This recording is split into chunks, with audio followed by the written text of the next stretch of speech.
Okay, I think you can introduce the speaker now. Okay, I'm happy to welcome Siddharth Mukherkar, our fourth year student. He's doing a capstone thesis on matrix analysis and has read lots of things on operator monotone functions. So this will be an introductory talk, also primarily aimed towards our other students. I hope they are there. Okay, Siddharth, welcome. Yeah, just give me a second. I'll just share my screen. Okay, just give me just 2 minutes then. Something's gone wrong.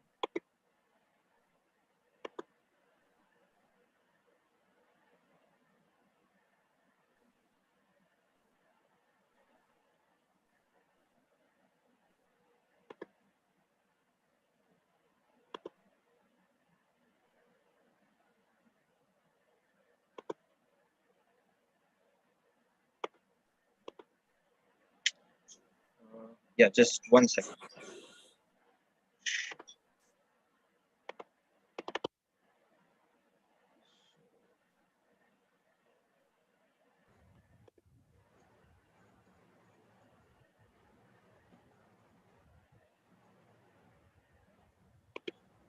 Okay, can everyone see the screen and hear me? Yeah, it's good. Yeah, just give me 1 second. Okay, so thank you. Uh, I will. I'll be presenting about operator monotone functions and applications, and this is part of my undergraduate thesis that I'm doing under Professor Bhatia. And it is broadly in the field of matrix analysis. And this is aimed at students who have some familiarity with linear algebra. So some familiarity with linear algebra will be assumed. In particular, spectral theory for say Hermitian and normal matrices, some knowledge of eigenvalues and singular values, as well as some stuff about some analysis. So hopefully those of you here can get something out of that. So throughout this talk, we'll let H be an n-dimensional Hilbert space with inner product given as follows. And the uses of the words operator and matrix will be used interchangeably. So I will not be, unless specified otherwise, um, I will not be dealing with any infinite dimensional Hilbert spaces, except perhaps once or twice I'll maybe mention it. So when I say Hermitian operator, Hermitian matrix, they mean exactly the same thing. So let H be an n-dimensional Hilbert space and let A be a Hermitian matrix.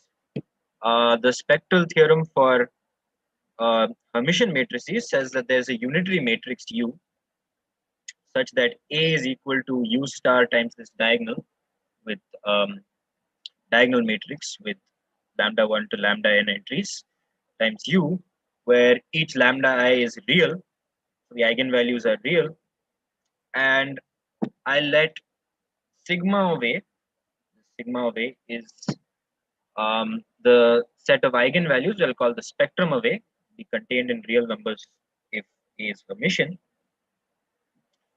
and let F be a map from an interval of R into R, so real valued map where I is an interval of R, and this interval could be open, closed, bounded, unbounded, but I require that the spectrum of A is contained in I. Then I will define the function of a matrix. So this is a real valued function. F is a real valued function, but I will define F of A as U star times this diagonal matrix with entries F of lambda I instead of lambda 1 to lambda I over here times U. So here now I can unambiguously define what is the function of some matrix, provided that the spectrum is contained in that interval. So real valued function defined on I. And for any two Hermitian matrices A and B, we will say that A is lesser than or equal to B if B minus A is positive semi-definite. Sometimes that is written as B minus A is greater than or equal to 0. And note that this lesser than or equal to is a partial order on the space of n by n Hermitian matrices. So that's just a bit of a recap. So we ask the following question: what kinds of real valued functions preserve this partial order? And what that means more precisely is that, so let's just say, I'll define. So f from I to R is said to be matrix monotone of order n if for all n by n Hermitian matrices A and B, we have f of A is greater than or equal to f of B whenever A is greater than or equal to B, and the union of the spectra of A and B is contained in I. So all this is saying is that when A is greater, I want to find functions for which when A is greater than B equal to B, we also have f of A is greater than or equal to B for n by n Hermitian matrices. And we say that if this holds for all n, so if f is matrix monotone for of order all n, where n is natural numbers, we say that f is matrix monotone or operator monotone. And similarly, we can define what is when a function is operator convex, and that will just mean that this following inequality holds, which is what you'd expect from your normal definition of convexity. Okay, and for the time being, we'll assume that f from I into R is continuous.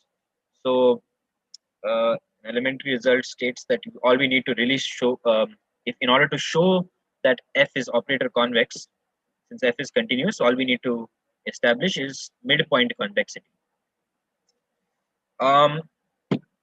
So it's clear that all, okay, so one thing that will be clear is that all monotone functions in the ordinary sense as real valued functions will also be matrix monotone, because you have this, you need the function, in the case when n is equal to 1 back here, so it's matrix monotone of all order n for all n, then the case of n is equal to 1 is analogous to just the normal case where you're just dealing with real numbers.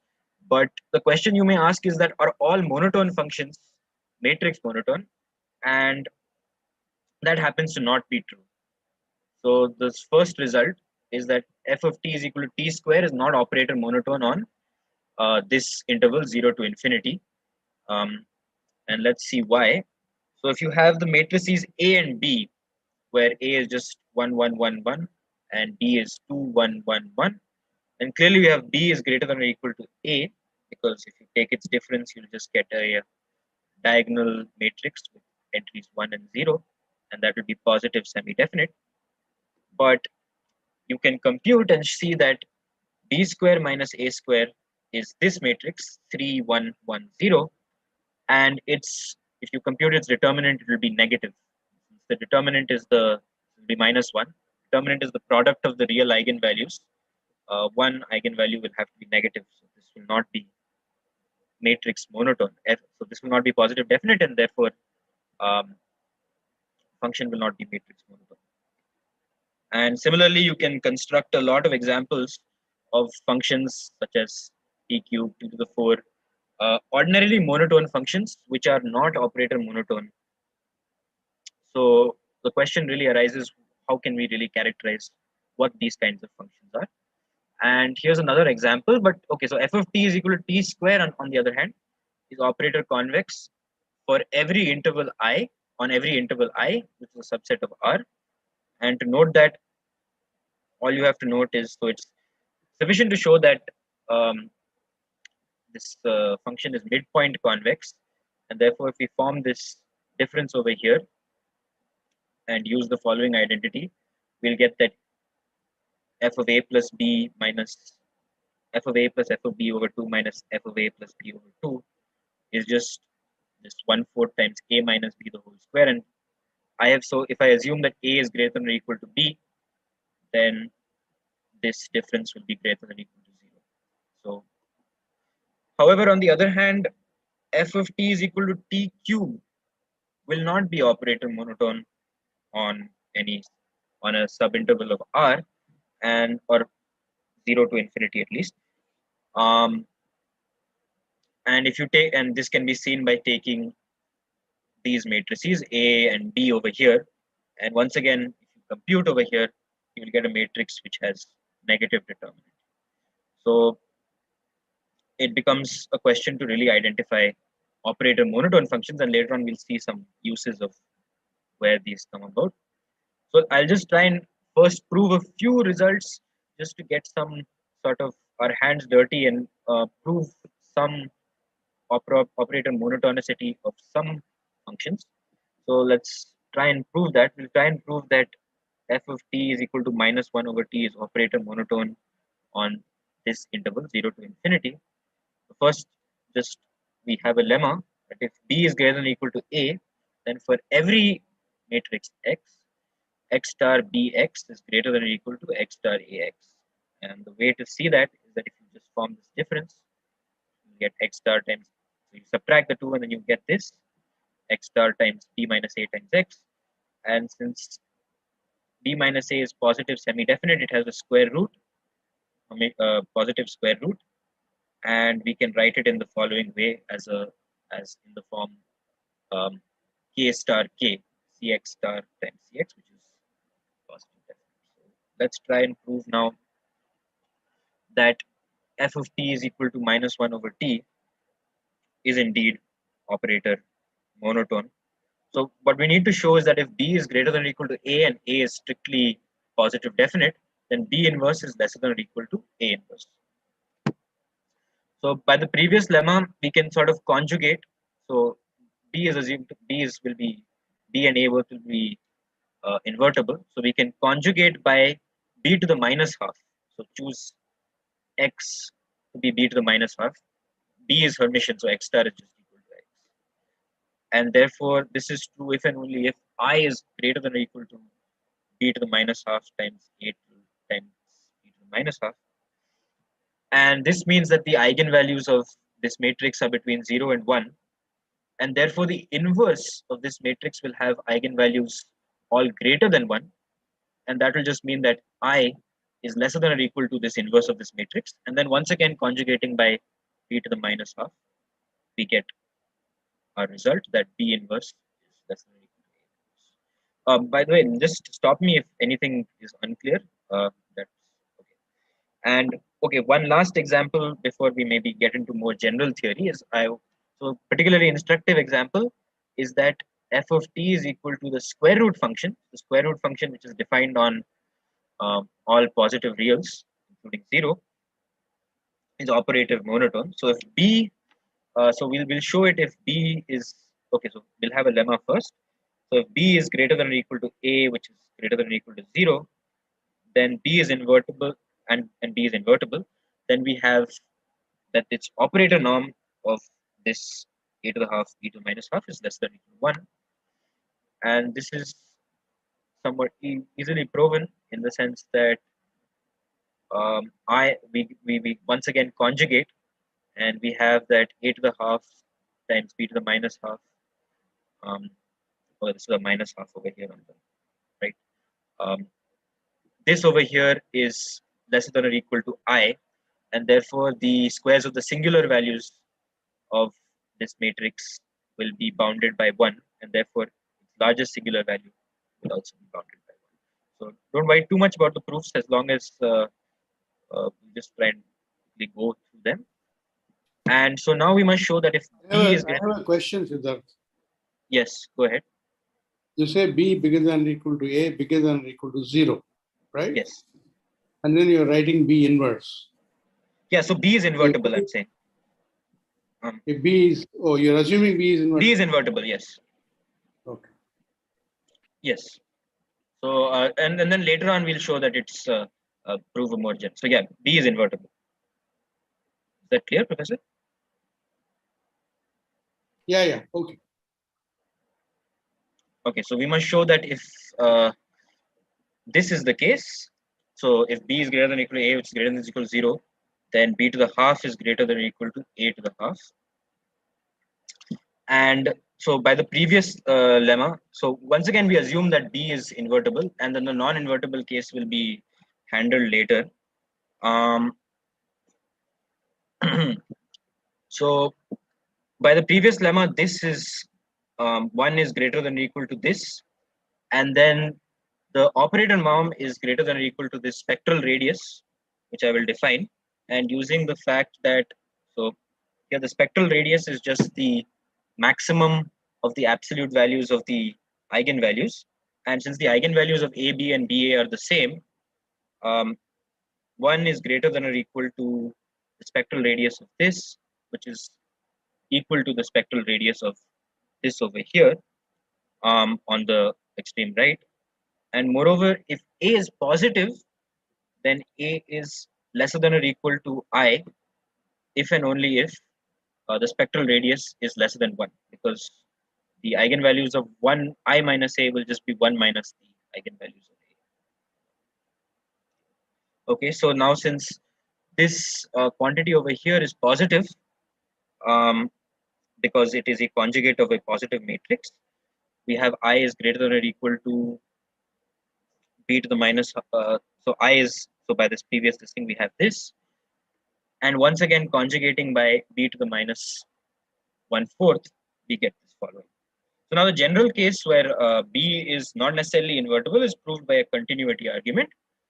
And so if B is not strictly positive, then for each epsilon greater than 0, we have B plus epsilon I is greater than or equal to 0. And therefore, B plus epsilon I to the half will be greater than or equal to A to the half. And then letting epsilon go to 0 shows that B to the half is greater than 8. So here implicitly I'm using some facts that f of t is equal, the square root function is continuous and so on. So that is how you get the final case.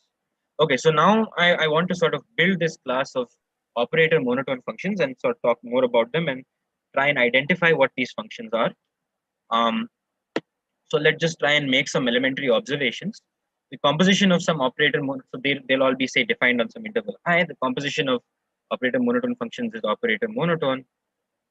Adding any scalar, in fact, not just a positive scalar, and multiplying a positive scalar preserves operator monotonicity. So that is, if gamma plus alpha f plus beta g is operator monotone, if alpha beta are greater than 0, gamma can be anything, and f g are operator monotone. And moreover, if so, operator monotonicity is preserved under pointwise limits. So if fn goes to f pointwise on I, then f will also be operator monotone. These can be proven. And if say, so let I and j be intervals of R, and suppose ft lambda is some function from I cross j into R, and that for each lambda in j, f of t, so if you fix lambda, and if f of t lambda is operator monotone on I, then if f of t lambda is integrable, then this integral, the integral over j of f t lambda d mu t, where mu could be some positive measure, say for example, is operator monotone on I. Okay, so these will be very helpful for us to characterize more. So I'll just give a brief sketch about another class of operator monotone function. So what it also happens to be that f of t is equal to t to the r. These functions are operator monotone on 0 infinity for all r between 0 and 1. In fact, that can be a lesser than or equal to and a on both sides, because those cases are trivial. So note that we had already seen that f of t is equal to minus 1 over t is operator monotone, and therefore this function f of t, which is equal to t over lambda plus t, can be written in the following way. And this is operator monotone for each lambda greater than 0 on 0 to infinity. And one thing, so if you know a bit of complex analysis, you can compute this integral that I just have over here. Seems like, and so for r less between 0 and 1, this integral from 0 to infinity of lambda, this expression over here, is equal to pi times cosec r pi. And if I apply the change of variables, lambda goes to lambda by t for all t greater than 0, I can substitute that in over here, and I'll get an interesting expression for the function f of t is equal to t to the r, which will be this over here. So this holds for all t greater than 0 and r between 0 and 1. And now just letting d mu lambda equal to this sine r pi by pi times lambda to the r minus 1 d lambda. So everything over here is positive, so I can just change variables here. I can conclude that f of t, so then I get t to the r is equal to this expression for some positive measure here. And and we had already established the positivity, the operator monotonicity of this function over here, and therefore it follows that f of t is equal to t raised to r is also operator monotone. So now we use this integral expression representation over here to show operator monotonicity of a very large class of functions, and it'll turn out that when we want to find out what all operator monotone functions are, we'll use similar integral expressions. In fact, something very similar to this for all. So we want to find something like that. So I'll now talk about Lowner's theorem, which is a very surprising result. And so f from I into R is operator monotone if and only if it has an analytic continuation into the upper half plane, such that f of the image of the upper half plane is contained in the upper half plane. So what does this mean? It means that I have some function, some real valued function. I can sort of continue it to a complex valued function, an analytic function, and the image of that analytic function will be contained in the image of the upper half plane of that analytic function will be contained in the upper half plane. So let me just try and demonstrate what's happening. Suppose I have some complex function over here, and this red line depicts some number, some complex number. If I square this number, what happens? So if I square it, what will happen is it will rotate 2 times this angle that is forming with the x-axis, the positive real line. Sorry, and that will be so the image of something in the upper half plane is now no longer in the upper half plane. So this will kind of show that so according to Lowner's theorem, z going to z square will not be an operator monotone. But on the other hand, I start with the same guy over here and I take its square root, then everything sort of sweeps to the right, and its image, its this angle, so it's the analytic continuation of the principal branch of the square root function will sort of go this other side, and so the image of everything in the upper half plane will be in the upper half plane. So that's very surprising result, very powerful result, because now we can find all sorts of operator monotone functions. And yeah, so that's so I'll try and sort of build a theory that will get us to that proof. So let's try and talk. So Lowner, in fact, proved three theorems that sort of characterize operator monotone functions in various ways. And I'll sort of talk a little bit about each of them. The first one says something about for every Hermitian matrix A with eigenvalues in I, its associated divided difference matrix F1 of A is positive. I will talk about what a divided difference matrix is. And the second theorem that is precisely what I described before, that it can be continued analytically into the upper half plane, and the image of the upper half plane is contained in the upper half plane. Moreover, this function can be continued to the lower half plane by a reflection. So this, using the Schwartz reflection principle, I can let fz equal to this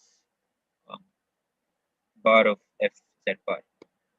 So this, and the third one says something about an integral representation. Says that, okay, sorry, so this f and g, so f should not be g, this should be f. So f has the integral representation alpha plus beta w plus this integral over here, where nu is a positive measure with no positive finite measure on R with no mass and no mass on the interval I, and beta is greater than or equal to 0. So we'll unpack all of those things. So first I'll talk about divided difference matrices. Let I be the open interval, say, so for now onwards, I'll just say that I is the open interval -1 to 1. And we can, by scaling arguments, show analogous results for any arbitrary interval. So for now, let's just assume that. And let f be a continuously differentiable function on I. Then we let f1 to be this function on I cross I, which is defined as this following divided difference. F1 lambda mu is this f lambda minus f mu over lambda minus mu, if lambda is not equal to mu. And then I just extend it continuously. And this is a continuous function. And this is called the first divided difference of f. And now if lambda is a diagonal matrix, we denote f1 of lambda as the n by n symmetric matrix, whose ij entry will be f1 of lambda I lambda j. And if A is Hermitian, then I just let f1 of lambda A equal to u star f1 of lambda u star, where A is u lambda u star. Okay, and this is also called the Lowner matrix associated with A. So what I'm going to try and now talk a little bit about is some sort of differentiability of certain maps, and see what that leads to, and how Lowner matrices sort of naturally arise in the context of monotonicity. Um, so if K is the set of n by n Hermitian matrices with eigenvalues in I, K is an open subset of Hn, where Hn is the set of n by n space of n by n Hermitian matrices. If F is a map from K into Hn, then it is said to be Frechet differentiable at A if there exists. Sorry. Oh, 1 second. Reached the absolute end. Yeah. Frechet differentiable at A if there exists a linear transformation df of A on the space of all Hermitian matrices, such that for all, not all H, but for all H in a sufficiently small neighborhood of A, such that this holds, this expression is there. So that means this limit as H, if I divide by H and I take the limit as norm H goes to 0, will be 0. And if f is Frechet differentiable, we have another representation for the derivative, which is this expression, which is taking the derivative as t is equal to 0 of f of a plus th. Suppose, so here's a theorem that if f is a continuously differentiable function on I, and a is Hermitian with its spectrum contained in I, then the derivative, the Frechet derivative of A, f, sorry, is this divided difference matrix, and you take its Schur product, which is its entry-wise product. Schur product is just if you have two matrices A and B, Aij, so and with entries Aij and Bij, then the Schur product is just the matrix with entries Aij, Bij. So you just take product entry-wise, and so that is yeah. So then we have this. So this holds in a basis where A is diagonal, or that is to say, more generally, that df of A of H is equal to this expression over here. And I'll just briefly outline why this might be true. We prove the claim whenever f of t is equal to t to the n, and then we'll use the Weierstrass approximation theorem, which I'll not talk about, but that is essentially how this is proven. So one, if you sort of just standard, I will not prove this statement, but if I have some diagonal matrix of this sort, where f, so letting f equal to t to the n, its derivative is the map that sends h to this sum over here, and that can be seen by just looking at the differences of f of a plus h minus f of a, and the ijth entry of this matrix is just can be computed as follows. But note that the ijth entry of f1 of lambda is just the following. This is just this. This can be computed just by looking at the sum and extending continuously. And now noting that both sides of this over here, the topmost expression here, it's linear in both sides. In the sense, so it's linear in both sides. So noting that and a few more things, I can essentially show that I can prove this theorem. And so the question, so I'll try and now show that.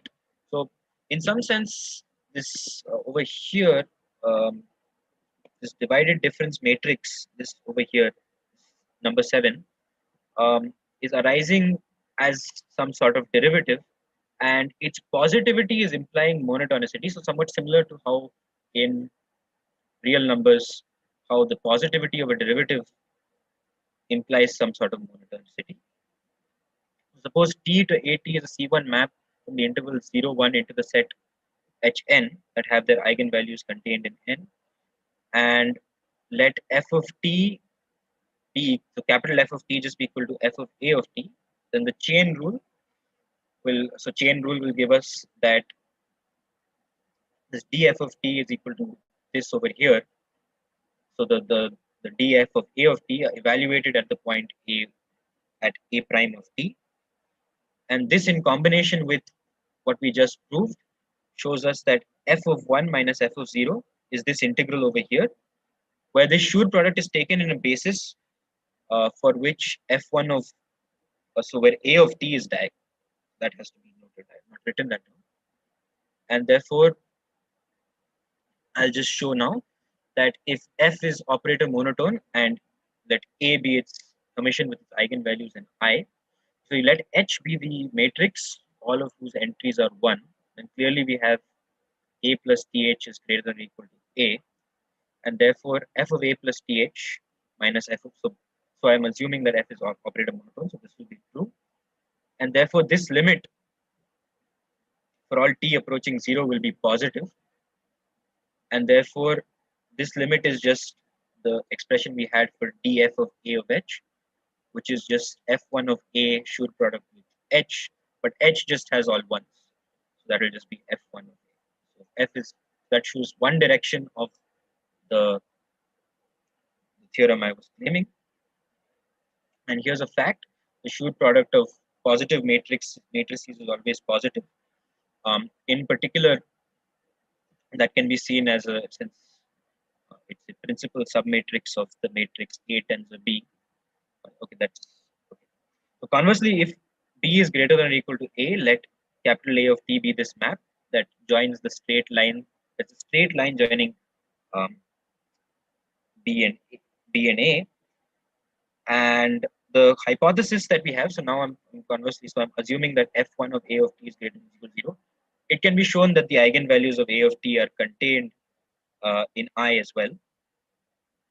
Then A prime of T is just B minus A, which is greater than or equal to 0. And therefore we have that this Schur product will be greater than or equal to 0 for all t, and therefore using this expression over here, we see that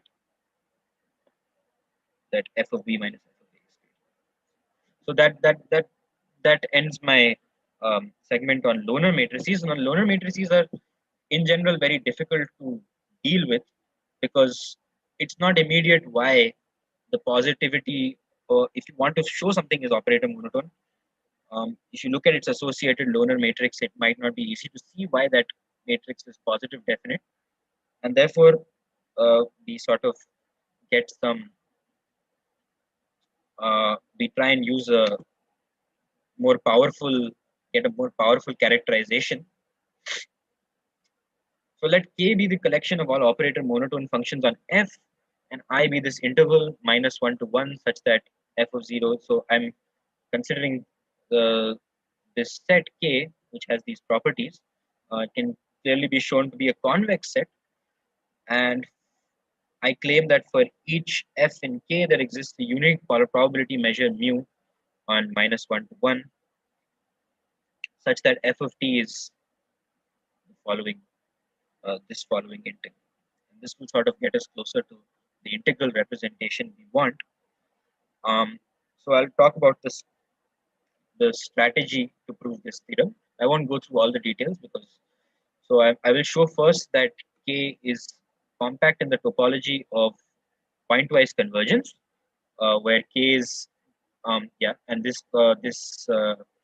the set of maps from say -1, real valued maps from -1, 1 is a locally convex space, and we can use then therefore some locally convex topological vector space, and we can use some structure that we have, and I'll show that all the extreme points of K are of this sort, and then use the Crane-Milman theorem, and in conjunction with the weak star compactness of probability measures on -1, 1, Borel probability measures, to obtain a integral representation. So the Crane-Milman theorem says that at least in this setting, under the following, in the weak topology, that's topology of pointwise convergence, every compact and convex set is the closed convex hull of its extreme points.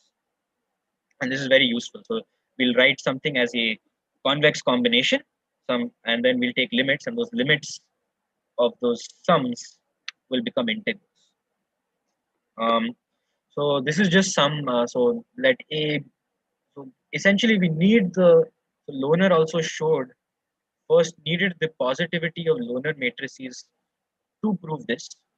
So if I let A be this matrix, then this associated divided difference matrix over here, F1 of A is greater than or equal to 0. And hence I get this inequality over here. This, along with some auxiliary results about, say, allow us to establish some bounds. And these bounds will be helpful in showing our result. But yeah, so this is absolutely needed. So K is, so now I'll show that K is compact in the topology of pointwise convergence. So let Fi be, say, a net in K. Fi of t is bounded for each t in I.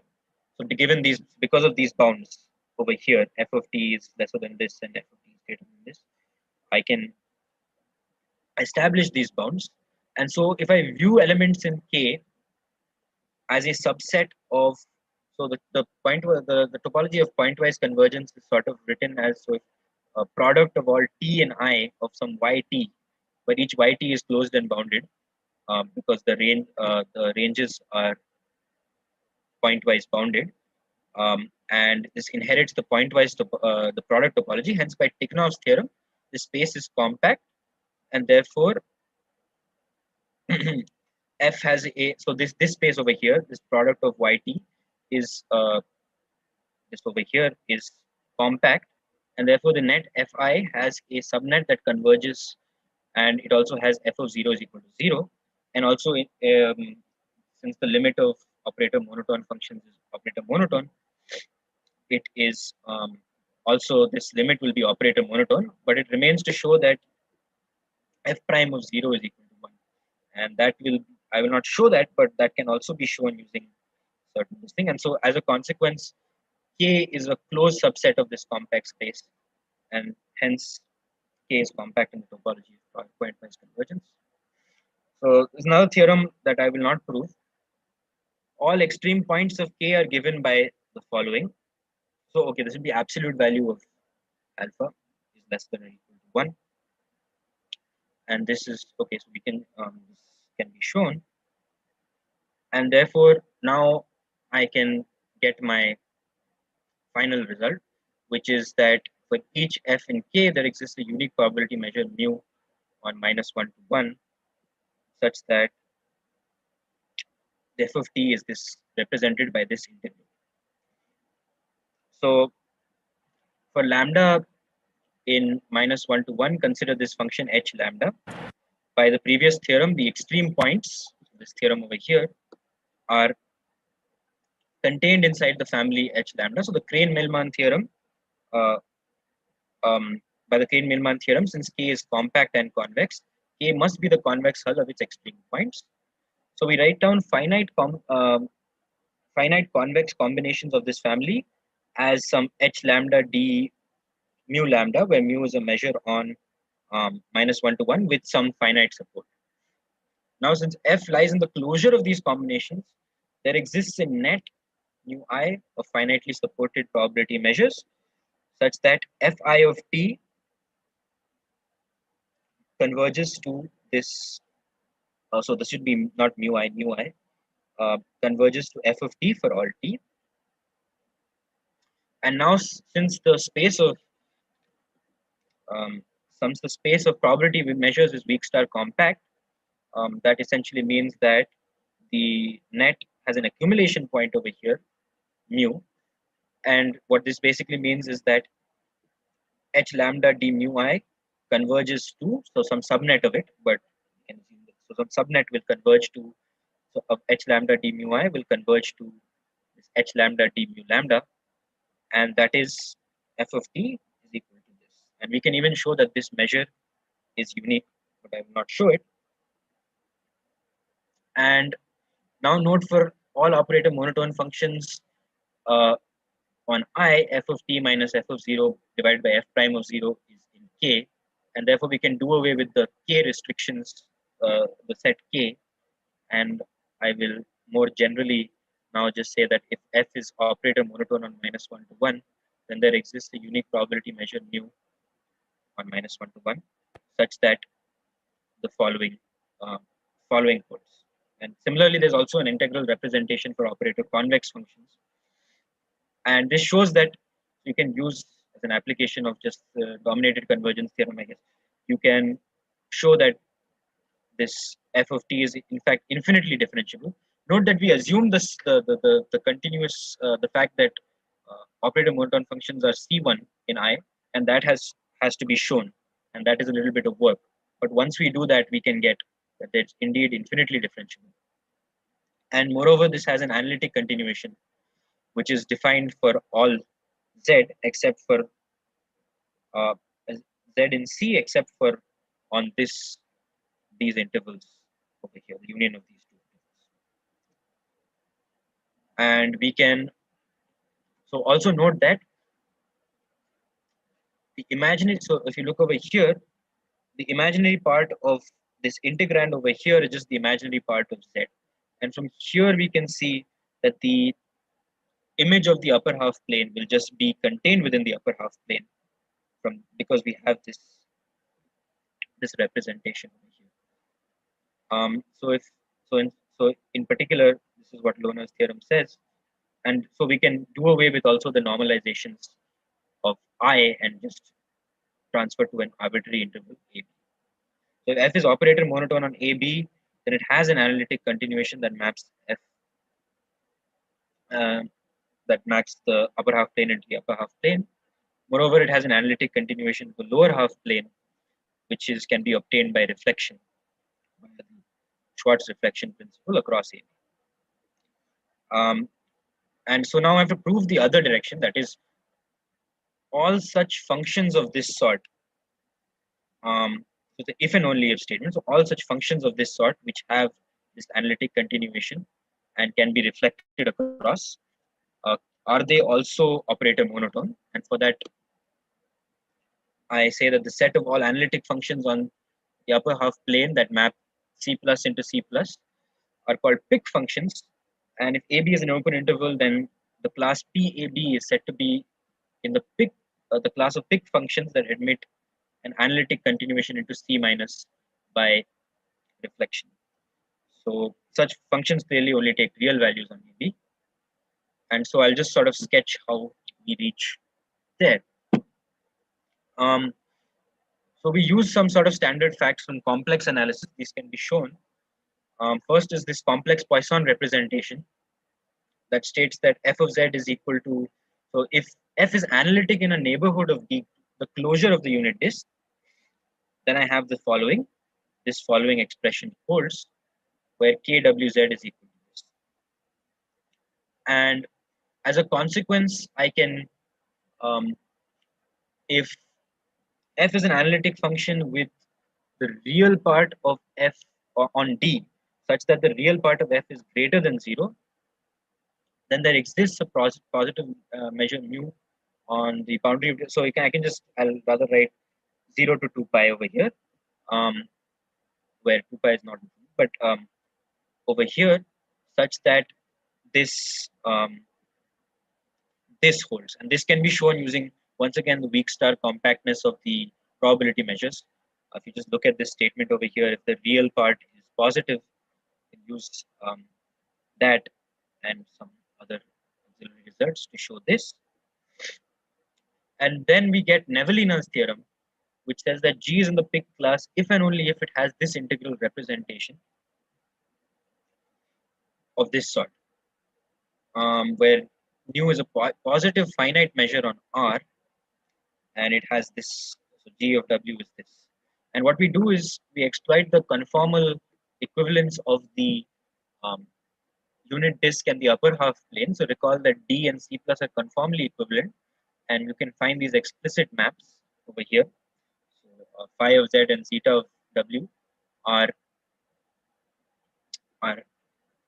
conformal maps that sort of map the disk into the upper half plane and vice versa. And so if f is analytic with the real part of f greater than 0, not greater than equal to 0, then the map G of W, which is equal to I times f of zeta of W, is a Pick function. This can be shown. And moreover, all Pick functions can be represented in this way because you have also a conformal inverse. Okay. And therefore, by this theorem over here, no, not this theorem over here, I can say that there exists a positive finite measure mu such that this holds. And we've already seen that alpha is equal to minus I times v times 0. And the total mass, so you can use, say, for example, the mean value theorem for harmonic functions to show the mass of mu is mu of 0. And if I let B be the mass of the singleton on the singleton 0, then this expression can be written as follows. And now what I do is, I substitute, so I use the fact that G of W can be written as some kind of I times f of zeta of W, and I make that substitution in here. And after, and I write this reaches this term, and then making the following changes in variables, I reach where I want. So this here, once again, mu is transformed to a finite measure on R, and the last term is over here. And moreover, once again, the imaginary part of this expression over here, the integrand over here, is just the imaginary part of W. So from here, it becomes more clear why f of C plus will be contained in C plus. Okay, and yeah, and another form of Pick functions. So we use this fact. So this is the integrand over here. We can write this as this, and we let that d mu lambda equal to this lambda square plus 1 d mu lambda, and it allows us to give us this representation over here. And from here, and here once again, mu is a no longer necessarily finite measure on R, but integral over 1 over d mu lambda over lambda square plus 1 is required to be finite. And from here, if you look at this expression over here, So okay. So if you look, so this is here, and another fact that I need is that if G is in the pick class PAB, then the um, measure mu over here has no mass on the interval AB, and this is a consequence of the Still-J inversion formula, which states that if A and B are continuity points of the distribution function d mu, we have mu of B minus, so distribution function d mu is the unique right continuous function such that mu of 0 is equal to 0 and um, associated with the measure x. We So seem to have lost um, him, is it? yeah.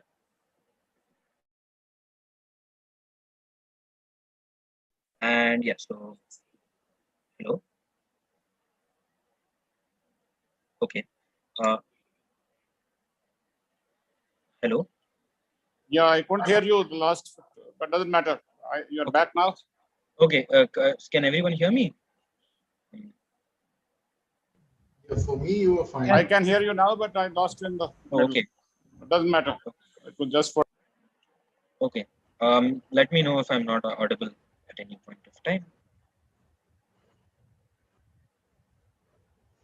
Okay, and so this formula also shows that the measure mu is unique. But as a consequence of this, one can also show that. So note that the imaginary part of, so on this interval AB, given that it is imaginary part, the function is real value.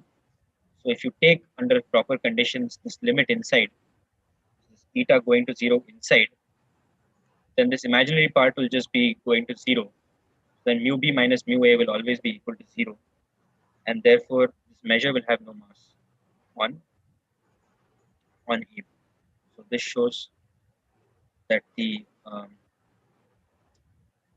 okay. And so now we reach the key point, is that if we consider this representation once again, k of w over here. So note that k of w over here is equal to lambda 1 over lambda minus w, is operator monotone whenever lambda is not in AB. So this is a simple consequence of the fact that what we first saw, which is that f of t is equal to 1 minus 1 over t, is a operator monotone on 0 infinity.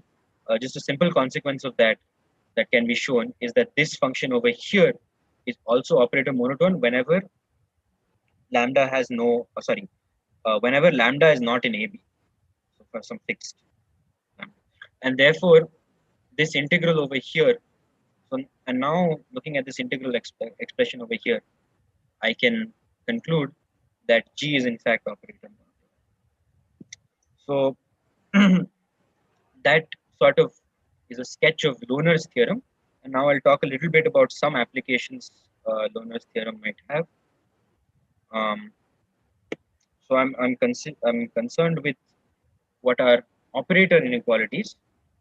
In general, when I am, and in the context of perturbation theory. Okay, so wait, can someone tell me how much time I have left? You have 5 minutes. 5 minutes. Okay. Okay. So then I'm slightly behind time. Okay. So here, if I have some, so in general, if I have some matrix A, one thing that people are concerned with is that if A is perturbed, changed a little, and this is usually used in mathematical physics literature to some A tilde, then can we say something about how it's a function of A will change? So this is what I'm writing. So we want some bounds of this sort. So f of A minus f of A tilde is less than or equal to, say, some C times, say, some norm like this. And here the norm is the operator norm, which is just given as this expression over here, and it also happens to be the largest singular value. But we may also examine a broader class of norms. In fact, if you let S1, so let order the singular value, so S1 of A is greater than S2 of A is greater than equal to Sn of A, you can explore a large class of norms. So, for example, the Hilbert-Schmidt norm is this trace A star A, which is also given by this expression. And you have these Schatten-P norms, which are analogous to the LP norms over here, but proving that these are norms are not necessarily that easy, because you don't have sort of Sj of A plus B is equal to Sj of A plus Sj of B. But these happen to be norms. And more generally, I say a norm is unitarily invariant if for all unitary matrices U and V, we have UAV, the norm, so norm on Mn, so the norm on matrices is unitarily invariant if UAV is equal to the norm of A. And all of these norms are unitarily invariant. That is because the singular values are unitarily invariant. But for example, the Kifan K norms, so this is the sum of the largest K singular values, these are also unitarily invariant norms. And so you actually obtain a broader class of norms. And there is a characterization of unitarily invariant norms, at least on matrices. And what is important is that, so one clear characterization is that so if U is any unitarily invariant norm, then A is this norm of A is less than norm of B, if and only if the Kifan K norms, so the sum of the K largest singular values of B are greater than the sum of the K largest singular values of A for all K between 1 and N. And so I'll sort of talk a little bit about okay. I'll maybe talk just very briefly about some sort of problems I discovered, worked on, or thought about. So here's one question about the perturbation of the square root function. So in general, this is a theorem proven in communications and mathematical physics by Powers and Stromer, and what it says is that if A minus B are, say, some bounded operators on, say, some Hilbert space, and they are trace class, then A to the half minus B to the half is Hilbert-Schmidt, and you have this following inequality over here. And this is an interesting inequality because it explores some perturbation of the square root function, and some generalizations were obtained in the following way, that this was first extended to Schatten-P norms in the following way, and then okay, this is slightly there's a bit of a typo here, I think. So there should not be a half here. So this half downstairs should be upstairs. So it's using the fact that A star A norm P is equal to norm A to P to the half. We can characterize this result over here can be restated as the following: A minus B the whole square is less than or equal to A square minus B the whole, and this is Schatten-P norm, and there's no square root over there. And this was then generalized to unitarily invariant norms, at least a special kind. And the question that people asked, that was asked, was that, do we have something like this? So this is just a generalization of the following. So this was proven for K is equal to 2, and here M for any power of 2, it's being asked. And it's generally asked if is this following thing true, where absolute value of A is defined as A star A to the half. This is that for all unitarily invariant norms. And it turns out that it is true. And the way to sort of go about it is to recognize, what do you call it? So you recognize f of x is t going to t to the n, where n is, say, greater than or equal to 1, as the inverse of an operator monotone function. And similarly, when n is less than 1, it is actually an operator monotone function. And so these results are generalized to the following. So these are generalized in the following way by Ando. These are essentially, they make the so f of a minus f of b is lesser than or equal to this unitarily invariant norm of f of norm a minus b. This is an analogy of this over here, the what is on top over here. And the key idea is to use the integral representation of operator monotone functions along with the fan dominance theorem. So we have a certain kind of integral representation over here, and what we can really do is assuming certain conditions and this integral representation over here, I can write the key fan k norm as the following, in this following way, and using sort of, I can write both of these key fan k norms in in terms of an integral, and these integrals are essentially the same. And what it basically boils down to showing is something much more tractable in this sense. So this can be proved using more elementary methods. I don't have enough time, so I will not go into more about this. And but in general, these theorems over here. So if g is a continuous increasing function on 0 to infinity, with g of 0 is equal to 0 and its limit to infinity, whose inverse is operator monotone, then you have this inequality over here. Then you have a broad class of examples now that arise from our first example over here that can be that you get. So this will give you a broad class of matrix inequalities that so, and that's one application that I looked at. Yeah, so I guess I'm done. These are just some selected references. Matrix analysis by Professor Bhatia is standard reference, and Barry Simon has written an entire book on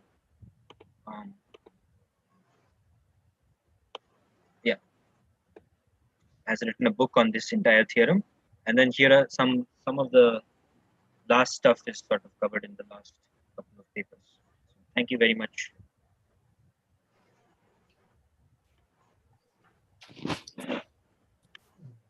So thank you. That was very nice and interesting talk. Sorry, I can't hear you. Can you hear me? Questions or comments? Hello. Yes. Hello. Yeah, I can hear you. Gaurav, it's not very clear, but anyway, let's invite questions. Maybe you can go off the screen, and if anybody has any question. And I can see the chat, and I mean, no question. I can see. So You can stop sharing. Tirthankar Okay. has a question. Okay, yeah, sure. I'll just stop sharing. Tirtha, you have a question? No. I don't have a question. I just I thought I you want. raised your hand. No, I gave a clap. Oh, okay. Pratik has a question. Yeah. Go ahead. Yeah, so a very simple question. Yeah. Like just when we were when you were saying that for the monotonicity can happen for functions for some n but not for all n. Is it true that if it happens for some n, then it happens for all the n less than that n, or No, that is it? okay. I think so. Let me get your question correctly. I think I So you're saying that if it is matrix monotone of order some n, then it is matrix order monotone of order all n. Or no, I'm sorry, I'm still not getting. Less than equal to n. Okay, so suppose it is matrix monotone for some n, for all less than or equal to some n, then your question is what? No. If it's matrix monotone for some n, then it's matrix monotone for all n less than equal to n. Like all. Yes, that is true. So in general, I think if you let Mn be the class of matrix functions which are matrix monotone of order n, then that is a subset. No, sorry, that is a superset of Mn minus 1, etc., etc. I think that is true.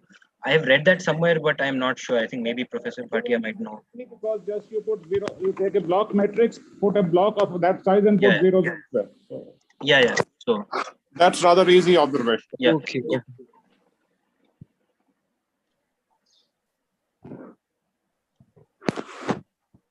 And Siddharth, could you do you have an example on top of your head for a function which is matrix monotone for some order and but not for all, but except one, for some higher order?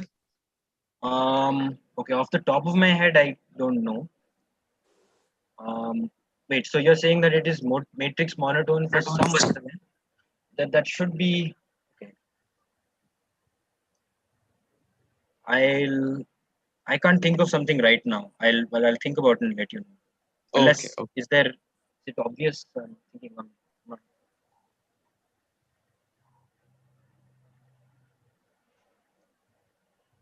Okay, any further comments or questions? All right, then let's thank the speaker. It was a very impressive, it's very impressive.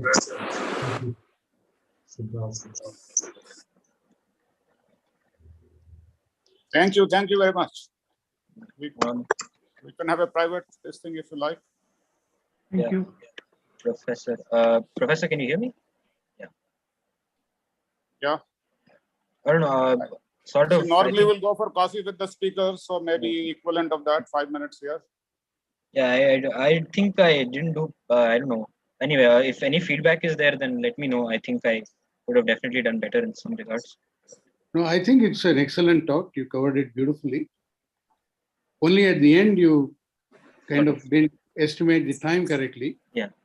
But that's okay. But otherwise, I was quite impressed that from the beginning, you were very, very precise and very clear, presented all the key concepts.